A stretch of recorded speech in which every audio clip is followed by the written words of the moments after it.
Hi, it's Holly Souter, Outreach Coordinator for Geauga Park District, with a backyard nature craft for you. Today we're going to be doing leaf stamping. With some leaves from the backyard and some paint, you can make a project such as this. And all we did was paint the back of the leaves and stamp them onto our surface. And then after I did that, I added a stencil of my initials so I can hang this up. So here's what you're going to need. You're going to need some paints, different colors, probably lots of greens if that's the color pattern you want to do. Some paint brushes, some paper towels, some leaves, and maybe a few flowers from your yard. I have a glass of water to wash my paintbrush. I have a little paint palette that I already started so I can squirt some paint on there. And then you need a surface to paint on. You could use a piece of cardboard or something like the back of a cereal box. If you have a canvas, you could certainly use that. But I had another one of these little display plaques that I'm going to use. And you could just paint right on here. You can put a base coat underneath it for a little extra texture and color if you want. I actually already started our project so that we can work together and I can show you just how I'm going to finish it. So here's how you're going to do this. You're going to get some colors out. I like to work off a little bit of a palette. Sometimes I work out of the lid. So we're going to put a little bit more of the light green on my paint palette and a little bit more of the dark green. And I've got some of the Kelly Forest green for now. Now, because I already started, I've got a couple leaves that I already painted. With your paper towels or your newspaper, if you'd rather, you're going to use one of these to paint the leaf on so you don't paint it onto your table. So let's say we're going to work on this maple leaf, okay?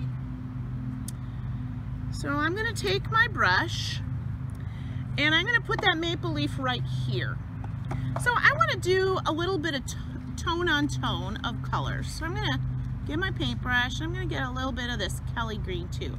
So I'm going to have both colors on my paintbrush, and then I'm going to just paint the back of the leaf. We want to try and pick up the veins as much as we can. Okay, just paint that on there. Now you don't want to go too thick, because if it's too thick, when we stamp it on, all we're going to get is the thickness of the paint printed right back off onto our surface. All right, so there, got that painted. Now, you take it and you lay it down where you want it with the paint side down. Like that. Now you see how we had a little bit of a curl on that leaf? I'm going to lift that edge out ever so carefully. Like that. Okay, so now we have it. Now, take another one of your paper towels and gently place it over it. And then what you're going to do with your finger, you're going to kind of rub over that surface, imprinting the paint onto our board. Okay? And then the big reveal. Dun, da, da. Look at that. We have that beautiful maple leaf printed onto our board. So let's pick another one. I rather like this. This is from a plant in my garden called Feverfew. Produces these really pretty white little daisy flowers in the summer. Now as you go around your yard and you decide what leaves you want to print with, keep in mind that right now these leaves are important food for the plants, doing their thing and photosynthesis and such, so don't take more than you need. Some of what I have in my basket were actually some thinning out of some plants that I did and some pruning that we did. Don't just randomly harvest everything. Just kind of pick and choose, knowing that the plants need that too. Okay, so I'm going to come through again and I'm going to lay this down right here. Now this has got a lot of little edges, so I have to kind of lift and lay down, lift and lay down. I'm going to come in with my paper towel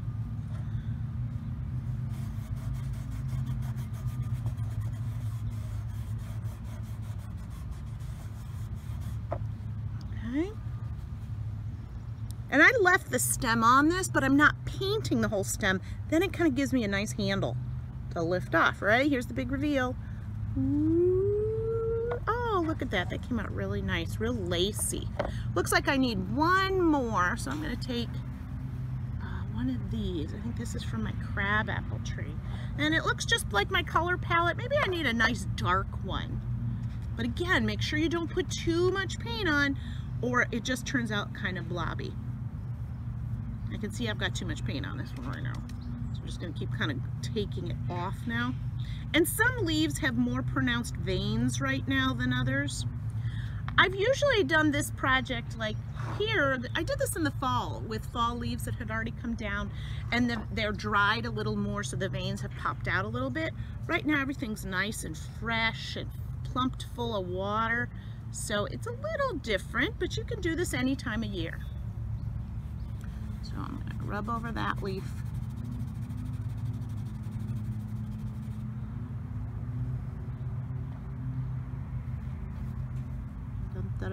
There we go.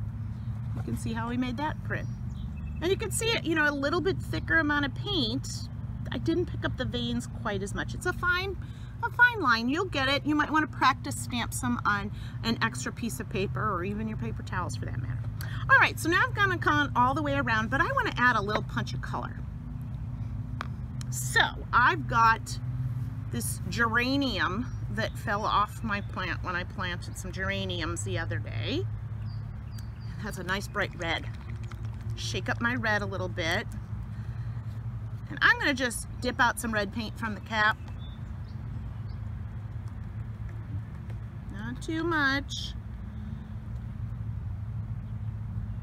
And this time I'm going to paint the actual front of the flower, not the back side.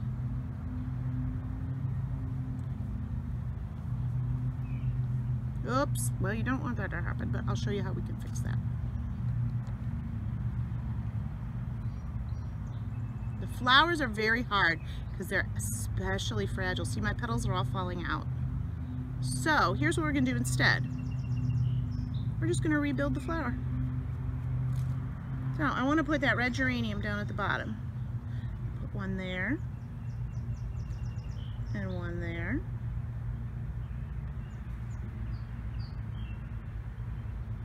And one there. It's kind of the same effect. And these two are still attached, so I'm going to stamp those there. Okay? Come in with my paper towel again.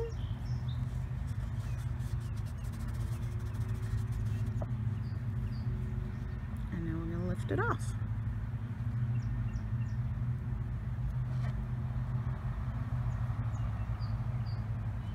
There we go. It's kind of an abstract flower shape. If you don't like it, you can touch in a little more. You can go back over and kind of trick the eye.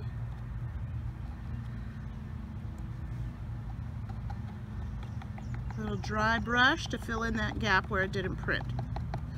Okay, now let's get a little bit different color. I want to put a little bit of a yellow center on that, just to make it pop a little bit.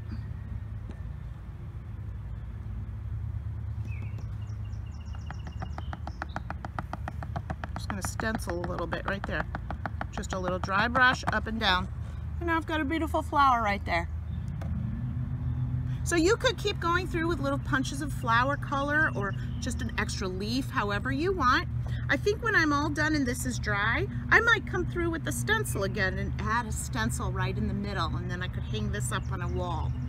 Or a special greeting if you wanted to handwrite it, however you see fit.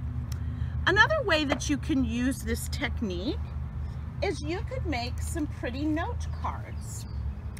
Now, I happen to have these note cards in my stash of craft supplies. Just some basic white note cards to decorate. If you just have a piece of cardstock, you could fold it in half. And I did the exact same thing.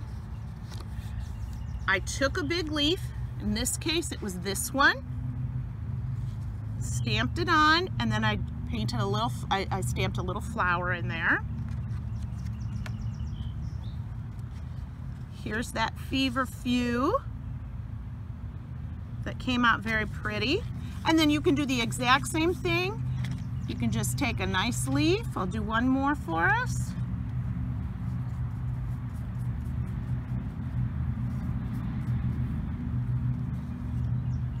Lay it on there. Get our paper towel.